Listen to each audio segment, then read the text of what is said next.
I'll be honest. There was a I think for most of the last 2 weeks, I kind of thought he was coming back.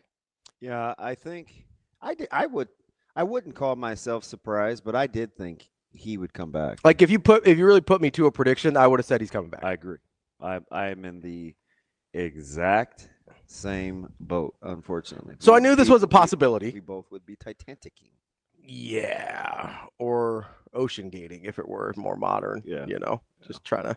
One. Although 0% chance you're getting me on a submarine of any kind, especially not a homemade one. Did they ever? So those people, we know that they're gone, right? Yes. Yeah. Okay. Yeah. They got squished. Oh, The pressure ocean. pressure. Ding ding ding ding ding ding. Oh, you think I'm not? There's an algorithm on my TikTok about. Oh, you think because I've been hanging out with the something something, and then like these super homely moms are like going out with their hubbies. It's kind of weird, but they always use this word pressure. I didn't. Is that what the kids say? I have no idea. I don't spend any time with. Well, I consider the people at work kids a little bit because there's an age gap there. Yeah, A lot of them I'm are. sure they appreciate that. Well, I buy them lunch sometimes, so that's about that's kind of in the same Oh, do neighborhood. you like a good dad? Yeah, I'm trying to be the nice old guy in the office. Yeah, nice. They catch you Well, yesterday. Oh no, that was all. no, That was after the show. that was just here. I saved the good stuff just for you, DB. I left very feeling good. You should have felt encouraged. Oh yeah, go get him. I felt like I laid out a very clear plan for what you should do. Yeah, it's cute. It's very cute. No, but it's no, I have no idea if the kids are saying pressure. Anyway, But no, it's I would have been in the camp of that Dylan was coming back. I myself is included. And so Boy, are we dumb. well, I think I was there's being sarcastic. times where I'm definitely dumb. I don't think for the information that was out there, I don't think it was unreasonable to think that there was a chance Dylan was coming back. What I do Until you saw the rash of quarterbacks hitting the portal. even then, I mean even maybe more so then. Yeah, I think the timeline was sped up. Oh, from what they wanted. Yeah. That would maybe make sense. Yeah, I think it was expedited. Make sure that you have a landing place. Well, I mean, how many announced yesterday? A lot. You got my favorite DJ Lagway Yeah. is in the portal. There's a lot of people yesterday after the announcement. There's like, Ravi, what are you going to do if DJ comes to Nebraska? And I was like, I'm going to have a hard day. So he's got to be going to LSU or LSU, doesn't he? I Is he staying conference? I don't know. Can Kiff can I was trying to figure out. can he rehab him? Does he want to? I don't know. That's the question, right?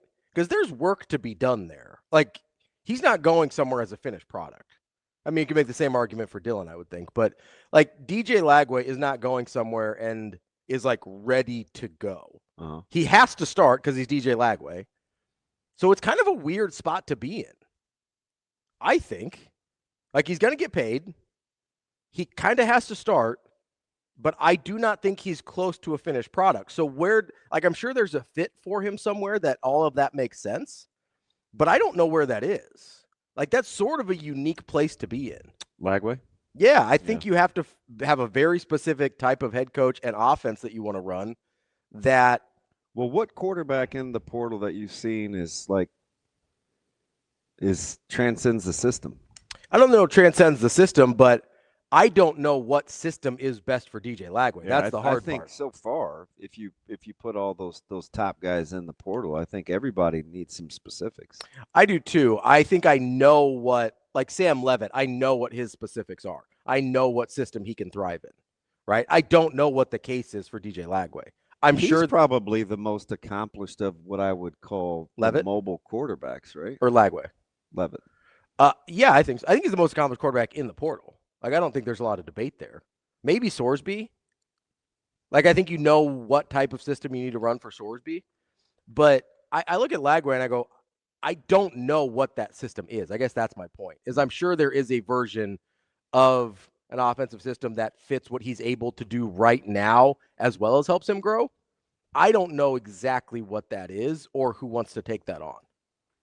Like, I think it's a little bit smaller of an ideal market. I'm sure lots of people are going to offer him. That's not my point.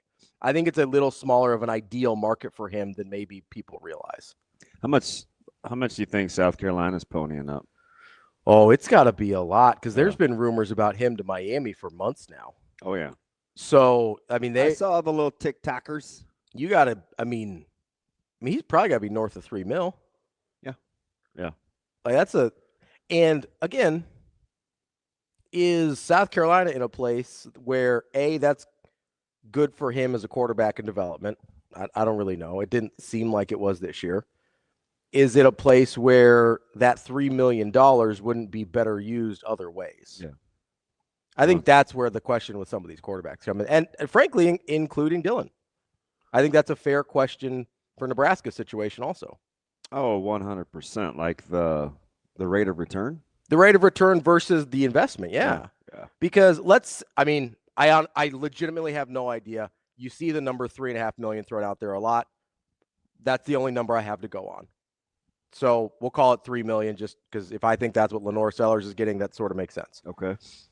For $3 million, there's a lot you can get for $3 million. That's not a quarterback, right? Let's say you like TJ. Let's say you're like, hey, we're actually really confident that this guy can play next year in Dana's system and be ready to go. So you're not paying top dollar for a new quarterback necessarily. You're going to have to pay TJ, sure. But then that leaves you, I don't know, let's say you go get, just because it's low-hanging fruit, let's say you go get Zane Flores. He wants to come back home and compete for a job at Nebraska. And let's say you go get the Harvard quarterback who is a really good RPO type system quarterback, right? Everybody likes that guy. Was that going around on social media? Because there's no way people that are talking about him have actually watched him. Probably not, no. Although they were on TV twice back-to-back weeks with the Ivy League weekend. This was when we were in State College. Yeah. Because actually you did watch it? I have a weird affinity for Harvard We've had a football. couple of guys go there from the metro area. So anyway. But let's just say that everybody was just perusing Harvard film. Let's just say that's the level-ish of guy. So you're going to pay those guys some, but they're not breaking the bank for you, right? That probably leaves you a couple $1 million to go find whatever you think you need on the roster, which an argument could be made that's better for Nebraska. Yeah, I think there's I think there's a lot of things at play here. Number one, I think the philosophical shift. I'm going to keep going back to this because they won, and so we kind of glossed over it. But I just being around the vibe, I think Minnesota was obviously the catalyst for a lot of philosophical change. Sure. Yeah. I think the emotional shift happened at UCLA. And I think it happened for multiple angles.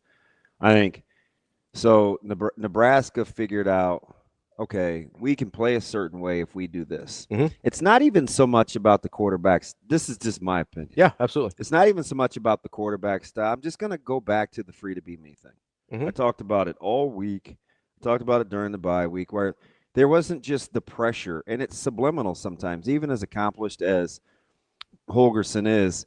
There was always kind of this underlying thing of, hey, Dylan's this. People think he's that. He's a 5-star this. We have to make sure that we accentuate what the narrative is out there.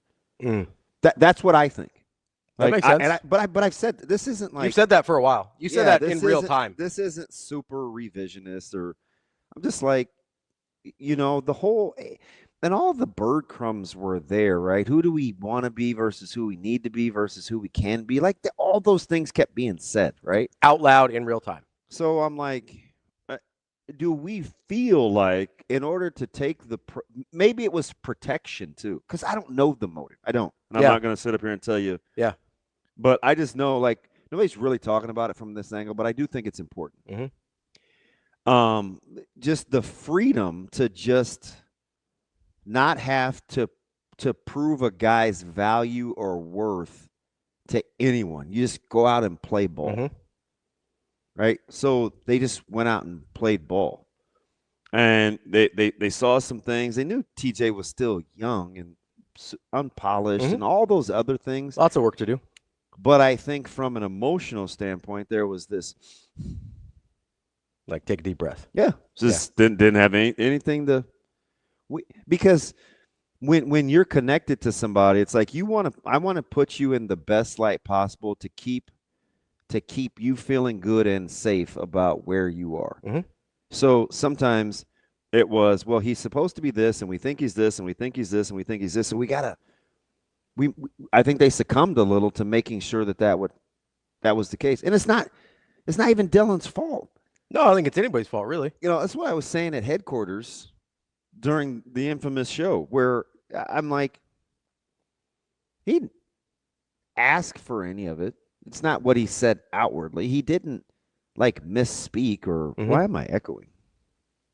He didn't misspeak or say anything bad about Nebraska. It was just this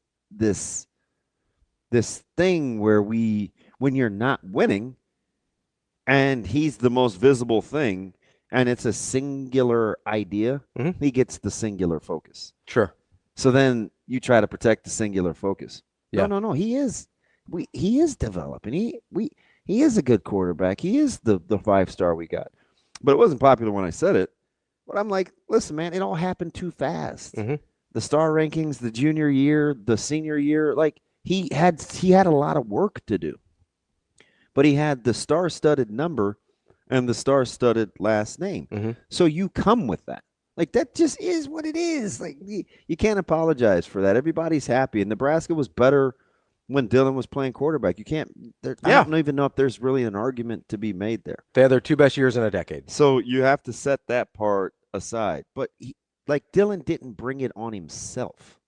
No, it's kind of just what comes with. And so yeah. Where was I in this free to be me thing? So I'm watching this UCLA thing.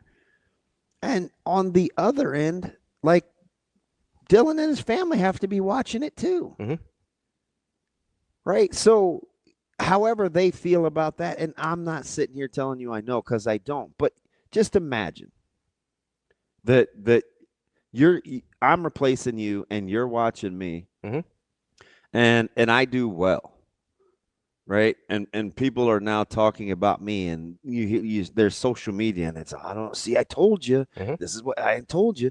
Like, that's going to wear on somebody that isn't able to participate. Yeah. There might even be, and again, this is hypothetical. I'm just trying to give you what I think other people could be thinking. Where you guys want to land the plane with your opinions is fine, because people already have their mind made up. They think they had yeah. I mean, so you're going to receive the information based on what it is you think. Let's just say you're an open mind and you're weighing this whole thing out. Where I think Dylan is going to feel a certain way, and if it were me, and I'm 19 years old, and this has never happened to me in college, but maybe more in high school, where I was more of an integral part. Or associated with, whether it was based, whatever. And somebody else was doing what I was doing, that would hurt me. Yeah. Right. So yeah. I mean, there's a reason I don't take days off. So no, I know you told me. Like, I've been super upfront about that. Like, not getting Wally pipped. Good luck. Yeah. Not happening. It's like, it's just not. And I respect like that. Yeah. Like, so I know exactly what you mean. You're a grown up. And right? I'm generally overconfident. So it's like, there are these dynamics. So then when you have families that share ideas with each other, and because I do think the relationship, now this I know for sure, and again, I'm not speaking on family business specifically, but the relationship between Dom and Donnie as brothers and as part of this 3-prong mafia was grossly overrated. Yeah, I still don't think they had a lot to do with each other in terms of the decisions. Like, grossly overrated in terms of them always being on the same page, holding hands. Because imagine, man, like, listen, that's my nephew, that's not getting rid of the ball. Oh yeah, well, that's also your nephew. You're letting get killed out there. That's also your nephew that's getting hit too. And then you hear, "We'll throw the ball," and then it's, "We'll stop calling these plays," and then it's, "Well, he can't protect tackles." Do you want to imagine the conversations that Dom and Don would have? Yeah. Yeah. No, like, I can. I mean, what's the longest you've ever gone without talking to your siblings? Oh, a long time. Yeah, was it over something petty or something that could be instrumental in terms of watching a family member get hurt? Almost always something stupid. Okay, so would Something big. the Yeah. family member getting hurt or being criticized, would that be petty or not petty? No, that would not be petty. That would not be petty. And it'd be a real thing that I would imagine. That would escalate the tension, right? Yes. Okay. I hypothetically, Yes. that could escalate the tension. Yeah, that's not a stretch to imagine. So, like, I think, and I said this, I'm like, you guys, it's not, this dynamic in managing is not easy. Mhm. But when your program isn't winning, it's what you signed up for. Yeah. It's what you signed up for. You're like, we've got a 5-star quarterback. We've got a chance to change the trajectory of this program. We initially built our roster to make sure that we take advantage of it. Mhm. Then real life happens. Yeah. And it plays out in front of you. Just as we saw it happen. And both sides are going to say, like, it's not what either of us signed up for. Yeah. It's not what either of us signed up for. Let's reevaluate. Sure. And how'd we get here? So the how'd we get here part Mhm. is the most important for both sides, because everybody can acknowledge that they made the mistakes. Hey, Sure. I did this. I shouldn't have done it. I mean, shoot, that's my life, right? But how'd we get here? Just so we can keep this from happening again. And where do we go next? And where do we go? That's the important part of that conversation, right? So I think when we have the Minnesota philosophical shift, yeah, it's a real come to Jesus moment. and the UCLA emotional shift, Yeah. and we finish the season the way we do, Mhm. it's going to go something like this Sure. on both sides. This is what I would do. Mhm. If I'm Coach Rhule and I'm being criticized and everybody's super cynical and snarky in the media, and I've tried it the other way. Mhm. I've tried it a multitude of ways. I've been successful a couple of different ways. I'm trying to roll around about this deal. If I'm going down, I'm going down my way. Yeah. Swinging.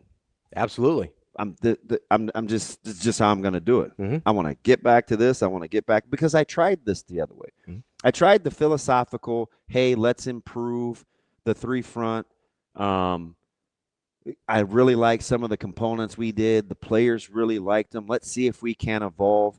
Like, that's not like we judge it now in hindsight like that was the dumbest thing ever. When in theory, if we were honest with ourselves Mhm. and we were just like, hey, and year one, this defense looked like this. Year two, we took a couple steps back. We weren't as aggressive, weren't as good a tackling team. Am I making any of this up? No. Or is this kind of what we were saying? Yeah, nobody's rallying to the ball. Whole yeah. thing. Yeah. Throwing the ball over our head. I don't like the way our secondary's Mhm. playing. We're back too far. What else? Can't get off the field on third down. Yeah.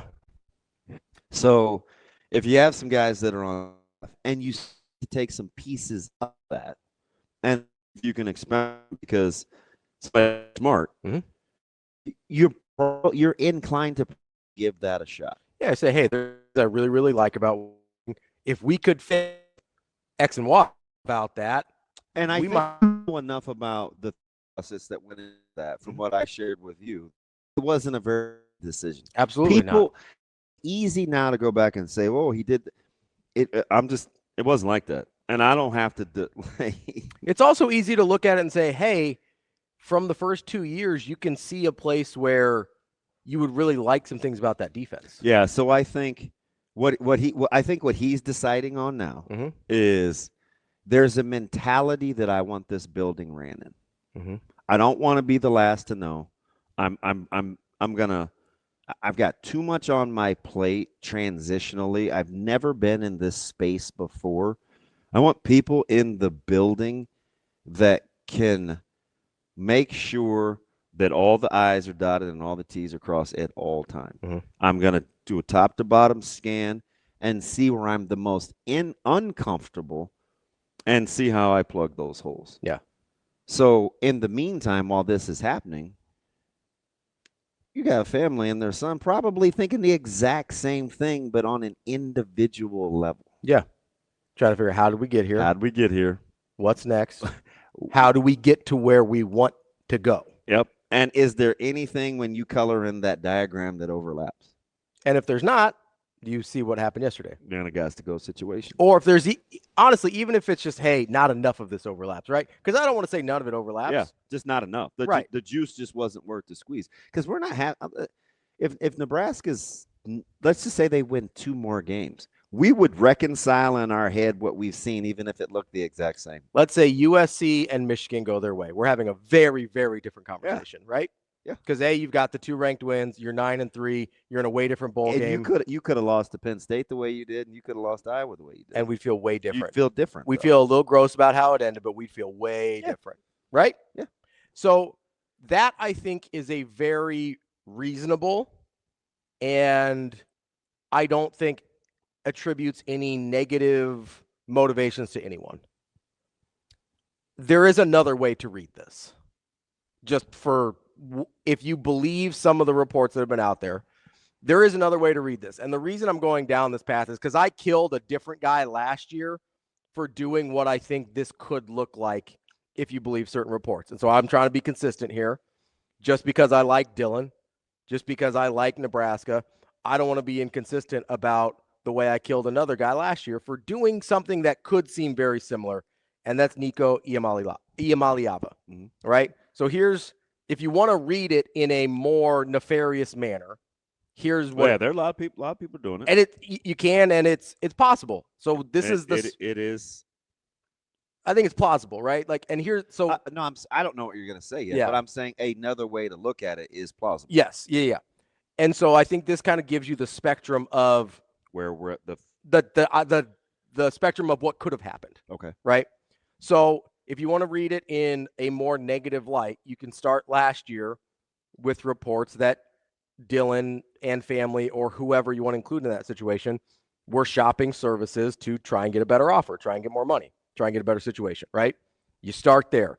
That sounds eerily similar to not just Nico, but basically every quarterback. I don't think that's an unusual situation. Are you like, hey, if we're going to go through this and I want it to be worth this number. Okay. Or whatever. So is this from 1 to 2? Yes. So this is last offseason. Okay. So you say, hey, this is kind of what it looks like. Maybe not what we signed up for. For me to continue being here, it probably needs to be worth this number, right? And if it's not worth this number, we're going to explore other options where we can go and not have to feel like we need that number for it to be worth it, right? So that's where you start. Then you move into this offseason and you kind of get this tension, it seems like, between the offensive coordinator or offensive game plan and what the quarterback and the quarterback's family feels like their skill set is. Very similar to the Nico situation last year, where it felt like Josh Heupel wasn't accentuating the things that Nico thought he was good at. You can make the same argument. I think you would make the same argument that maybe Dylan's skill set and Dana's offense aren't a perfect fit, right? That's not a stretch by any means. So you've got the potential shopping around. You've got the misfit a little bit on offense. You've got, I believe, still even a little brother situation between Iamaleava and the Raiolas. Don't know if that has anything to do with anything, but it is a little weird that it happened twice. And then you have this situation where it sort of all comes to a head, and Nico ends up leaving Tennessee. Dylan ends up leaving Nebraska. Here's the other part of this, and I don't know how much this matters, but it did cross my mind, so I'll bring it up, because we talked about this a lot last year with Nico and his dad, because it seemed like his dad was a very visible part of that situation. We've talked about, not just you and I, the entire fan base has talked about Dom and his influence on this situation a lot over the last few weeks. And something you told me last year that I think I knew, but it hadn't really been put to me in such plain English, is that in Polynesian families, a lot of times the father's influence is maybe more outsized than in other cultures. And obviously the Raiolas are Polynesian, the Iamaleavas are Polynesian. And so I kind of put these things together. And it's like, listen, if I was going to kill Nico and his family for the way that I thought they handled the situation last year, if you want to read it in a negative light, there's a lot of similarities between that situation and this situation. So I don't necessarily think that's what happened.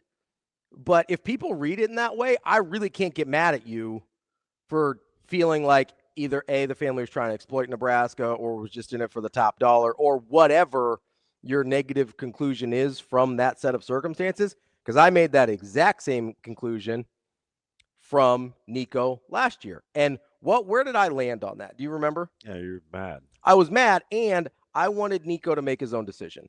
If it was as much about the dad as we seem to think it was with Nico last year, and I don't know if that's the case to the same degree. I'm just making the Polynesian connection there, right? Maybe it's more, maybe it's less. I genuinely do not know. What I will say is, if it is the same, I would have wanted the same from Dylan. And maybe this is what Dylan wants. I don't know. Maybe that was what Nico wanted. I don't know. But if I think the circumstances are similar, I kind of have to treat them the same way. Yeah, and no, I'm with you, and that's fair. And I think even, with my relationship with Dom or the family or anybody else in this situation, at the end of the day, I'm riding with Nebraska. Yeah, absolutely. So I said this 2 weeks ago. I said it a month ago. I said it last week. I don't care who plays quarterback at Nebraska. I don't. I think Nebraska feels like they're going to be fine either way. And you can say that and think that and still think that they were a better team with Dylan. It doesn't hurt anybody's feelings. But when you ride, if you're riding with the brand, then you're riding with the brand. And I think Coach Rhule has to put his money where his mouth is when he says things like, basically, it's his fiduciary responsibility, man, to put the university, that team's success first. And so if he's going to take a look in the mirror and he's going to evaluate top down, and he said that it's top down, it has to start with the tone that he sets philosophically. And philosophically it's been, hey, I want to be a really good fiscal spender. I was stingy with Pritchett. I was stingy with Spindler. I get the name, guys, but we're going to need a rate of return too, or because I'm just addressing your part about the money. Absolutely, yeah. Or, listen, this just isn't the standard that we both wanted to achieve, so let's sit down and relook at how we got here. That may have been a conversation that didn't have anything to do with money, but philosophically wasn't the direction you want to go. Because when you say things like, hey, I think this offensive system, this offensive line deal, this offensive line deal is not like conducive to how we want to play it, or jump style or pass pro or how we sit, or I just want it to fit better. Because in year one, I told you, we were sitting in the lobby at the hotel in New York. This is me, Coach Hogo, and his son, and he was saying the one thing that made it an easy transition, because he had only been there 4 weeks, a month, 5 weeks, right? Yeah. He said the one thing that made it an easier transition was the fact that Donnie and Sat worked in sync. Yeah, they're on the same page. So it took a lot of the attention. He didn't have to put it there. Which I think, and I don't want to put words in your mouth, I think that's part of the reason that Dana sort of stuck with a lot of the things that Satterfield was doing last year. It is. Because people asked a ton this year, why aren't we seeing Dana's offense? Why aren't we seeing Dana's offense? Why aren't we seeing Dana's offense? And I'll be honest, I wanted to see Dana's offense too. But we say that. What is it, though? I think we just meant like more. I'm not putting you on the spot. I just hate So when I say it, what does that look like? So when I say it, I do think people mean a little bit more mobile quarterback. I think they want really quick reads. I mean, when I think of an air raid or we're not doing the air raid though. I mean air raid concepts. I'm not saying a full air raid offense. Yeah, but he's not rocking with the air raid. Okay, so we're not afforded that luxury. I don't. And maybe that it's like, who said it a couple years ago to us? Was it Amazing Ding Dong? I'm not sure. He was like, well, if you guys are going to argue, can you make sure you're saying the same thing? This is how I feel about the starting point with Dana and the offense. Like, when we say, when is it Dana's offense, what are we talking about? What I'm talking about, what I would like to see is everybody says it. Quicker reads. Okay. Get the ball out faster. a little bit more designed QB run, and having some more options and putting. So who is this? Like Whedon? Is this Keenum? Is this honestly Geno Smith? Like for me, I think of my favorite ones are like Keenum and Geno Smith. Case Keenum and Geno Smith. Like if I want a Dana offense and I want it to look like the peak performance of that, I think Case Keenum and Geno Smith. Like those are the guys right off the top of my head. Okay. I like that. I think that's what people want when they think, hey, this is the guy we thought we hired. And I think stylistically he was doing something different than that this year. What's his philosophical offense have anything to do with putting a guy in pistol versus sidecar? I think the philosophical part of it for people watching, myself included, is it seemed like that seems to work better, right? I think so. Then do that. We don't need historical reference as an OC. And I'm not mad. I'm not like, you gotta be able to take this because I get sick of this. Mm-hmm. I just do. Yeah. Because we throw these things out here and it just becomes like this talking point. And it's like this empty groupthink where we say, well, when are we going to see Dana's offense? Is this, and we imply these things, and I'm like, well, what is it? I just want to know what we're talking about. Now, if you're saying, and if the general or the royal we is saying, I want to do this, like, just tell me what it is. So when I say Dana's offense, I mean quicker developing routes. I don't want my quarterback standing back there forever, and I want to get the quarterback to an edge to put the defense in conflict, right? So whether it's on an RPO or a zone read or whatever that is. So is the assumption when people say that, are you thinking, like when we see these long vertical developing routes like at Minnesota, right? Are we thinking that's part of what I don't want to make it about me. Does that have to do with the free to be me thing? Yes. Okay. So that's where I land the plane is I think, and that's why I brought up the Satterfield thing, is I think Dana looked at and said, hey, Satterfield's version of what we're doing plays better into what I think I need to call for Dylan, as opposed to this is the thing I've done my whole life and I know works. Let's do that because I think Dylan can do that also. And to be fair, I do think Dylan could have executed that. That's why I think everyone was trying to do the right thing and no one's necessarily to blame and no one did the right thing. Yeah, so I think that's why UCLA was so telling. Absolutely. I think that's 100%. I agree. I think watching UCLA caused a lot of feels. Do you think on both sides? Do you think Dylan could have executed that game plan at UCLA? Yes. I do too. So I think that's where the conflict came in. Because again, Dylan didn't ask for any of this. I believe that. Yeah, I believe that. It pisses me off to no end to hear people say like this. Like Whedon was different than Geno, and Geno was different than Case. It's like those those guys weren't, at least like Whedon and Geno weren't running the ball. No, but he did get him to the edge a lot and put defenses in conflict.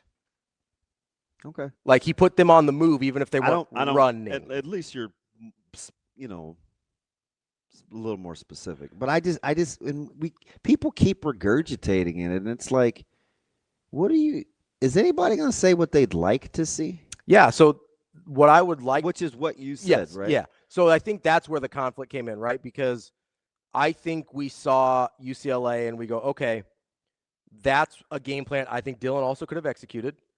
And it looked a lot more like we wanted it to with who was calling plays. Okay. I think there was that tension, not intentionally. I think there was that tension between who Dana thought Nebraska needed to be, what he felt comfortable with in terms of historically how he liked to run plays and what plays he liked to run versus what he felt like he needed to do to not just accentuate Dylan's strengths, but also like there's a chance you look at Dylan and you go, okay, I think he can do this thing better than the thing I coach well. And I think we also ran into that with the offensive and defensive lines a little bit is, hey, I think maybe these guys can do these things, but that's not what I coach well. I think So I want to go back to something we talked about early in the or before the season even started. Mm-hmm. And again, this isn't one of those things that's hindsight. And I said, this is going to sound strange because I'm not trying to downplay a 5-star quarterback. Yeah. I remember this. I said, but the less we talk about quarterback play, the better this team will be. Mm-hmm. You remember that? Yeah. The less we talk about quarterback play, the better this team will be. And I'm saying a couple of things in that. Number one, it takes the family name dynamic out of it because it was unhealthy and it was toxic. We manipulated it, talking about it to drive all these. I mean, that's why Sip lost his mind on the other show, right? Yeah. Because the family dynamics it was just getting intertwined into what we wanted to put out there. We see it in this chat all the time, Mm-hmm. right? The comments about the son. I mean, just so the less we talked about the quarterback, the more we could make it about just actually what was going on. Number two, that means that you're moving the ball in such a way that isn't so quarterback centric. Mm-hmm. That's what this team Absolutely. means. Yeah. Number three, if you're moving the ball in a way that isn't so quarterback centric, that means you're introducing offensive line play and getting your skill guys involved. Yeah. Because I think you had pretty good skill guys. I agree. Right? So the more that the quarterback became the discussion of how these guys want to play, it just fueled everybody's fire. If you hated Dylan and you never liked him and you bought into the mafia family thing, it fueled your fire. If you loved Dylan and you wanted to see better, it was, well, when are we going to see Dana's off? You know, like Yeah. it framed the toxic discussions based on what we wanted our vantage point to be. And I'm just telling you, this is on the surface, and I don't know yet because I haven't seen it. Well, I haven't seen new coaches like coaching game, Yeah. right? So, but on the surface, based on what's said and who I'm seeing being hired, it is there. Even though it's going to be year 4 with this daunting schedule, Mm-hmm. it is a grassroots movement. Because at the end of the day, when it starts flying, man, you got to fall back on resolve and what it is that you're about. And when you don't know what you're about because you have all these different floating ideologies that you're trying to piece together, it just isn't going to work. It's only going to take one drive at the end of the second quarter in the last game of the year for you to fall apart. Yeah. Or for you to give up where you can't get lined up right on the road and have, 8 MIAs or 8 MAs out of your first 13 plays. Like that's trying to, you're not connected. Yeah. So you have to start with connecting everybody in the building. I think that's the most glaring thing and disappointing thing to Coach Rhule, because he knows that onus falls on him. So you know what he's going to do? He's not going to he's not going to sit idle. And he knows, man. It's like people are going to say, well, you hired him. Like, you don't get credit for firing him. And he's going to say, yeah, well, what do you want me to do? Like, just stand down, not try to get better. Like, I understand. I want to win too. Yeah. Like, you want me to sulk and not coach? Like, I'm not afforded that luxury. Yeah. Like, what are you supposed to do now? Right? So he has to fix it because it is on him. Right? But it's not like he's sitting around saying, hey, man, 7-5, this is how we finished it. He knows it's not. But he's also not going to eat the meat and then not be able to spit out the bones either and say, you're in back-to-back bowl seasons. Yeah. And you haven't done that before. So, I mean, because he's got a young roster and he doesn't want to turn it over. Yeah, I think he genuinely likes the 90 freshmen and sophomores on this roster. He doesn't really want to turn the roster over. At his heart, man, he's going to be so pissed. Did I give the Lincoln Riley comment? I don't think so. All right. If this ever he's just going to have to be mad. And it's so we're getting off the elevator at a no. This is before one of our games. I was Okay. talking to him before one of our Yeah. at West high side. school. Yeah. Okay. It was like 4:30, and he's doing his thing, and I'm picking his brain, and we're just kind of yucking it up. I'm in the coach's office, and we're talking about recruiting, Mm-hmm. and he's out on the road, and they had a ton of junior college offers out, and I'm just like, hey man, you guys have been busy, and this, that, and other, and the third, and he said, man, it's just so hard. He said, recruiting these kids, you got to get the right kid. Mm-hmm. You have to get the kids that don't need their trainers or their mom's uncle or their cousin's best friend down the street to come with them. Like, Yeah. it's hard to find these kids now that just want to play ball. And he said, at this rate, like, I got to get the right guy, even if it means going 8-4. I'm not going to have the gray hairs, Mm. basically, of being some of these other coaches. And he named them, Yeah. but I'm not. Yeah. Yeah. And be selling out. He said, I'm just not doing that. Yeah. Not doing any hand holding. Just kind of let me know, like, if I could I appreciated that. Mm-hmm. Because I still think, and call me naive, man, I still think that's how they have to win. I agree. No, I agree. Like, that's how this team has to win. I agree. It is who you can consistently go get. It's a clear target, and you like your development. Mm-hmm. I agree, 100%. So I don't have any problems with that. I was actually like, man, got some conviction. I've seen people wilt. Oh yeah. Early. I've seen a couple. Yeah. One we cheer our brains out for still, and he gave in because of the pressure. Mm-hmm. And then he started talking about ready made. Yep. Need more ready made, and I'm like, this what this place does. Mm-hmm. Like, but it's hard. It's hard to be patient here. But hey, but here's the thing. And here's the thing. This is why I'm going to ride with him. And you guys can throw out his record against winning teams and all. I mean, all the little comments. Mm-hmm. I'm rolling with the guy that is going to compete and not give in because it's popular. The narrative is popular. Mm-hmm. Like, I like somebody that's going to see it through. And I just think, like, hey, you want to play us, you want a certain mentality in the building. Mm-hmm. You went and got it. You want to play a certain way. You've seen this long enough, right? Mm-hmm. Where about how you can offset while you're supplementing getting the skill. You know now. You know what you have to do to be able to hang in there. It's got to be repetitive. It's got to be messy, and it's got to be ugly. So you got to be able to find guys and have guys coach it where it's repetitive and it's ugly and it's messy, and you have to have the result. So it's like that's what you need in the building. Those are the guys you need in the building. Those are the guys you have to go recruit.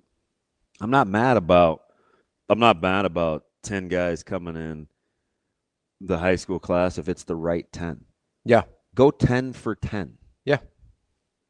With a roster that has the youth that it does. And however many guys you end up getting out of the portal, then you go 10 supplement 10. because you've talked about wanting the opportunity to shoot your shot in the portal if you want to. Mm-hmm. You just want the opportunity. You want to be in the game if you decide to be. Because at the end of the day, he still knows he's got to win to make it attractive. Because how bad do you think he wants a guy that's just about the money? Oh, 0%. He's seen that before. 0%. He doesn't want anything to do with that. And neither should we, to be honest. Neither should we. If we're, I don't know, man. Because here's the thing that I landed on yesterday when we're doing this whole Dylan thing, right? Is I've got no hard feelings towards him. As you shouldn't. Like, I don't. That don't make you a good person. It makes you. Yeah, You're an adult. But I was like, when I say this, I don't mean it as disparaging in any way to Dylan. I just want guys that want to be here, right? I want guys that are about Nebraska. I want guys that want to be here. So if that's not Dylan, Cool. Good luck. Hope you do well. Right? Go get whatever you're looking for, whether it's money, whether it's system, whatever it is. I don't know. I have no idea what he's looking for. Whatever it is, good luck. I hope you find it. But I want guys that want to be here. So if that's TJ Lateef, awesome. If that's somebody in the transfer portal, awesome. If that's whoever, if that's Ja'Cory Barney or it's not Ja'Cory Barney, whatever. Right? But I want the guys that want to be here. And then we'll figure out a way to win with those guys. Because guess what? The talented guys that don't want to be here, you're not going to win with them anyway. You're not. Like, you're not. We've seen it. How many coaches have we seen do that? You're just not. That's the one. Like, how many coaches have we seen do that? Can I? You know why I rock with Pritchett and I defended him? Why is that? Because he's mean. He scares you. No, not at all. He was willing to hang in there and take the tough coaching because he knew he had it. He had to add that part, the rigor to his. He knew it was good for him.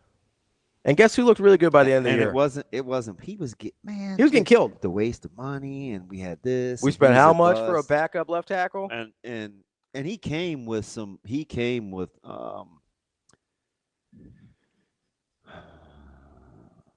some. He hadn't had a lot of rigor. Sure. Yeah. But there was a lot of expectations. And he had a tough coach. Yeah. And he had a tough group that asked him to do a lot of things, and he hung in there, and he got better. Got a lot better. That's why I defend him. Yeah, he looked pretty good by the end of the year. So, like, you can find. My point in saying that is you can find talented guys, but the thing that it's why I asked the same. That's why I asked Pat Stewart and Rhule the same question about if you knew you could find an eval ingredient. That is can't miss. What would it be? Yeah, what are you taking? Yeah. Like, you're going to hit on this particular trait 100% of the time. Pat Stewart said the guy that can function under duress, basically like a nut cutter. Yeah. And Rhule said he said he's going to take competitiveness. Yeah. He barely let me finish the question. And I said, oh, you want to think about competitiveness? Again, I think deep down, those are essentially the same things. If you're competitive, you'll get through. Like, you'll be resilient. Speaking of ready-made, do you guys want to get to Wyatt here real quick? Yeah, let's get to my man Wyatt. As we bring Wyatt up here in about 10 minutes, we are going to have a very special guest. Lexi Rodriguez is going to be in studio here with us. But let's get to our friend Asian Wyatt here. Wants to talk a little Dylan and coaching. What's up, Wyatt? Wyatt. How we doing? Was I not the special guest? You are. You're always our special guest. Oh, Wyatt. Nobody says special like you. Yeah. Well, I want to give you happy holidays, and if you guys want me to, I can sing Deck the Halls if you want. I don't even know the word. Well, yes, I do. Is it bows or bells? Bows? Well, in our accent, it might be a little different. You don't. Yeah, I don't think you pronounce anything different with a Midwestern accent. Wyatt? Yeah. That's true. That's very true. Hey, listen. Anyway. I want you to. We have something in common. We use that thing that's used to chop down trees when we have a question. We want to solicit. So, with you guys, it's Who's you guys? never mind. Midwesterners? Who's you guys, DB? Yeah, I almost screwed that up. I don't know what road we're on right now, but it seems pretty adventurous. Wyatt, I would like you to send us. Hey, did you read Choose Your Own Adventure books? This would read, say something that could be inflammatory, even though it's a soft landing, or play it safe and not be funny. I'm going to play it safe and not be funny. And stay employed. Yeah. But end of journey. What's up, Wyatt? Wyatt, I will say, I think you should send us a voice memo of you singing your favorite Christmas song. That's just, that'll just be a nice little fun treat. While you're telling this story, I'm doing the Deck the Halls lyrics. Go ahead, Wyatt. What's up? Okay. Anyway, so my question, I might have a potentially like a dumb fan question, but I remember early in the year, I can't remember which game it was, where Rhule said after the game that we're not telling Raiola coverages, that we're training him to be an NFL quarterback. Mm-hmm. And so my question is, is that common amongst colleges, or is that a mistake in terms of like benefits to the team overall? I think in hindsight it was a mistake. Okay. I think it was a mistake. I think we fast forwarded, but that goes back to kind of my free to be me thing, where it's like You feel I like get an that that's what obligation. you know. There's this subliminal pressure to hit on a 5-star quarterback, right? So you try to fast forward the development, even though his high school career says that he needs time to develop, right? So he was caught kind of in a little bit of limbo, which is why I like to be mad at Dylan. I said this, to be upset with something he said or did is, I think, wrong, because he never said anything detrimental to or about Nebraska. I mean, some of this was just a product of what he was raised Yeah, in. circumstances. I mean, it's just circumstantial. You know, so it's like, I don't know. But yeah, I think fast forwarding and giving him the keys in year 2 and like, I think that was just a little much. And I think they think it was too now. Yeah. Is that something they're going to do with Latif or other, or do you think they're just going to do it the same or differently? Oh, it'll be vastly different. I mean, I think Okay. I think everything about this program, even in year 4, is like nitty-gritty grassroots. The young guys will try to build on what they already started with, doing hard things, and and being able to repeat it, because they do have a really good young competitive group, and that's kind of how they've come up. They don't really know any different, so I think they're going to double down on that and then try to supplement it with where they need immediate help. All right. Sounds good. What else you need, Wyatt? I can say hi to Shane. Yeah, that'd be nice. Yeah, everybody always says hi to Shane. Have a good day. Hey, so you remember how you got on me about Penn and Pan and Jen and Jen and what else? Just me. You said, was it just me? That's true. That's accurate. Why do I want to ask this question so bad? I don't know if I should. Go for it. You can text it to me. You got my number. You can Okay. say something positive. You can- Okay, you can- I'm gonna. You can say anything once, DB. Go ahead. It's no fun over text because I can't hear you. Yeah, let's do it. Go ahead. No, You can say anything once. no. Come on, DB. I'm gonna send you the TikTok, Wyatt. Well, you sent me an Instagram one already. I'm disappointed right now.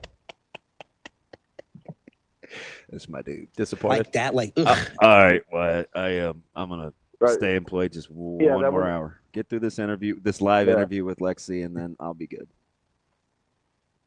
And that wasn't me on Jeopardy, by the way. Wyatt, we appreciate you. Incredible. Hope you have a good holiday season, and we'll talk to you soon. So, to land the plane all the way around here. Yeah. The situation you described with Dylan coming in, highly touted, highly talented, probably not ready, is the same situation I was describing about DJ Lagway as a transfer portal option. Highly talented, highly touted. You have an obligation for it to work out with him. Probably not ready yet. Now, I think Dylan has progressed in 2 years way more than DJ Lagway Was has. it D.L. Hughley that had the skate? Wasn't ready. I think it was. I think there's You wouldn't know. You watched the brothers on television. 2 years difference. I think there were a lot of similarities between Dylan's initial recruitment and DJ Lagway's now.